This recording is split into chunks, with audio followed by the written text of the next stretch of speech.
Hi friends, welcome back to my channel. ಇವತ್ತು ನಾನು ಹತ್ತಿಯಂತೆ ಮೃದುವಾಗಿ ಹೋಳಿಗೆ ಹೆಂಗೆ ಮಾಡೋದಂತ ತೋರಿಸ್ತೀನಿ. ಒಂದು ಸ್ವಲ್ಪನೂ ಹರಿಲಾರ್ದಂಗೆ ಸಾಫ್ಟಾಗಿ ಮತ್ತು ಪರ್ಫೆಕ್ಟಾಗಿ ಹೋಳಿಗೆ ಮಾಡ್ಕೋಬೇಕಂದ್ರೆ ಪೂರ್ತಿ ವಿಡಿಯೋ ನೋಡ್ರಿ, ಸ್ಕಿಪ್ ಮಾಡಬೇಡ್ರಿ. ಅಂದ್ರೆ ನಿಮಗೆ ಗೊತ್ತಾಗುತ್ತೆ. ನಾ ಹೇಳೋ ಟಿಪ್ಸಿಂದ ನೀವು ಹೋಳಿಗೆ ಮಾಡ್ಕೊಂಡ್ರಂದ್ರೆ ಭಾಳ ಸಾಫ್ಟಾಗಿ ಪರ್ಫೆಕ್ಟಾಗಿ ಹೋಳಿಗೆ ಮಾಡ್ತೀರಿ. ಬರ್ರಿ ಈಗ ಅದನ್ನ ಹೆಂಗೆ ಮಾಡೋದಂತ ನೋಡ್ಕೊಂಬರೋಣ.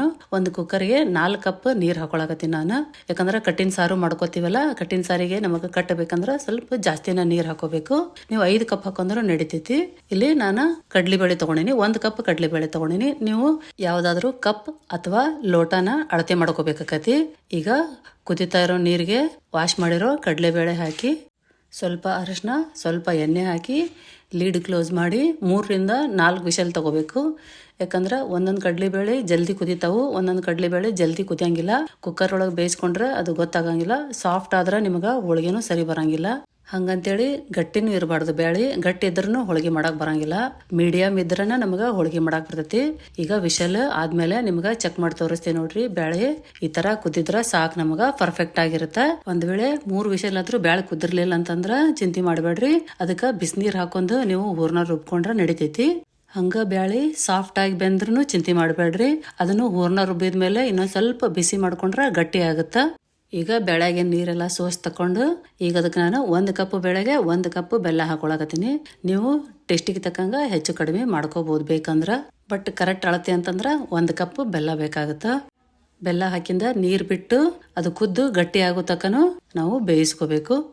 ಈ ಪ್ರೊಸೆಸ್ ಭಾಳ ಇಂಪಾರ್ಟೆಂಟ್ ಐತಿ. ಬ್ಯಾಳಿ ಬೆಲ್ಲ ಕುಡಿ ಚಂತಕ ಕುದ್ರನ ಹೂರ್ನ ಹಳಸಂಗಿಲ್ಲ. ಇಲ್ಲ ಅಂತಂದ್ರೆ ನೀವು ಹೋಳಿಗೆ ಮಾಡಿ ಮರುದಿವ್ಸನ ಹಳಸ್ಬಿಡ್ತಾವು. ಸ್ವಲ್ಪ ತಣ್ಣಗಾದ್ಮೇಲೆ ಮಿಕ್ಸರ್ ಜಾರಿಗೆ ಹಾಕೊಂಡು ಈ ತರ ನೋಡ್ರಿ ನೈಸಾಗಿ ರುಬ್ಕೊಂಡ್ಬರ್ಬೇಕು. ಈಗ ನೋಡ್ರಿ ಕೈಯೊಳಗ ಉಂಡಿ ಮಾಡಿದ್ರ ಕರೆಕ್ಟಾಗಿ ರೌಂಡ್ ಶೇಪ್ ಬರಬೇಕು.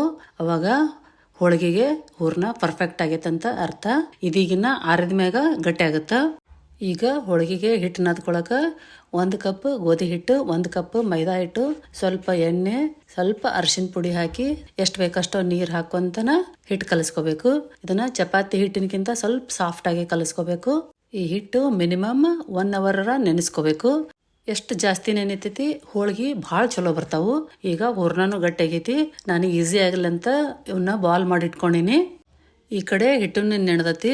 ಇದನ್ನ ಇನ್ನೊಂದು ಸ್ವಲ್ಪ ನಾದ್ಕೋಬೇಕು. ನಾದ್ಕೊಂಡು ನೀವು ಯಾವ ಸೈಜಿಗೆ ಹೋಳಿಗೆ ಮಾಡ್ಬೇಕು ಅನ್ಕೊಂತೀರಿ ಆ ಸೈಜಿಗೆ ಹಿಟ್ಟು ತಗೊಂಡು ಹಿಂಗ ಅದನ್ನ ಕೈಲಿ ರೌಂಡ್ ಮಾಡ್ಕೊಂಡು ಒಂದು ಹೋಳಿಗೆ ಶೀಟ್ ಒಳಗ ನಾನು ಸ್ವಲ್ಪ ಎಣ್ಣೆ ಹಚ್ಚಿ ಈ ತರ ತಟ್ಕೊಳಕತ್ತೀನಿ. ನೀವು ನೋಡ್ತಿರಲ್ಲ ವಿಡಿಯೋದಾಗ ಇದ ಸೇಮ ಮಾಡ್ಕೋಬೇಕು.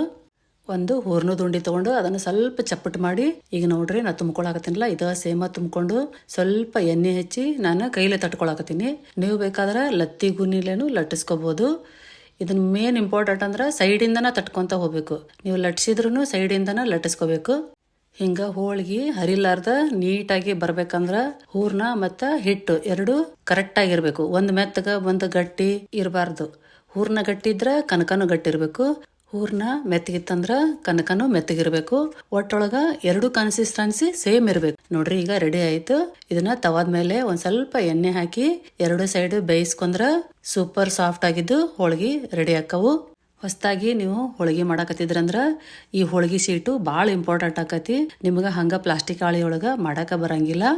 ನಮ್ಮ ವಿಡಿಯೋ ನಿಮಗೆ ಇಷ್ಟ ಆಗಿದ್ರೆ ಲೈಕ್, ಶೇರ್, ಸಬ್ಸ್ಕ್ರೈಬ್ ಮಾಡ್ರಿ. Thanks for watching.